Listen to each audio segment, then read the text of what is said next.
अपारंपरिक ऊर्जा क्षेत्रात महाराष्ट्रानं मोठी भरारी घेतली आहे। पर्यावरण रक्षणाच्या दृष्टीने महाराष्ट्रानं मोठं पाऊल उचलल्याची माहिती उपमुख्यमंत्री देवेंद्र फडणवीस यांनी दिली आहे। जलसंपदा विभाग आणि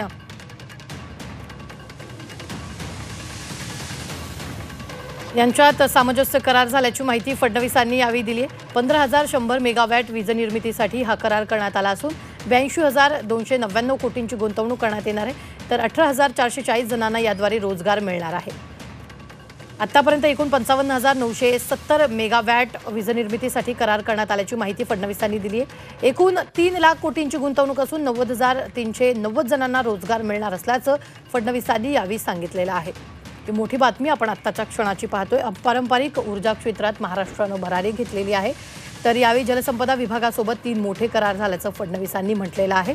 तर SJVN, मेघा, ENGG मोठ्या प्रमाणात रोजगार निर्माण होणार असल्याचं फडणवीस यांनी म्हटलेलं आहे।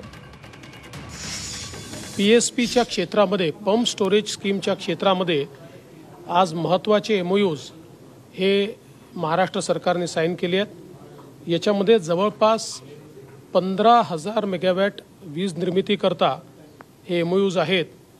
82,000 कोटी रुपयाची गुंतवणूक त्याच्यामध्ये होते आणि जवळपास 18,000 लोकांना त्यातनं एम्प्लॉयमेंट मिळणार आहे।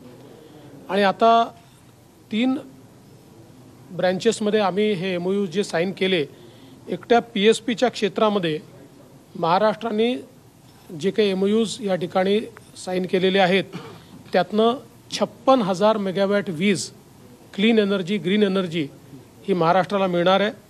जवळपास 2,93,000 कोटी रुपयाची गुंतवणूक यातनं होणार आहे आणि 90,000 लोकांना त्यातनं एम्प्लॉयमेंट मिळणार आहे।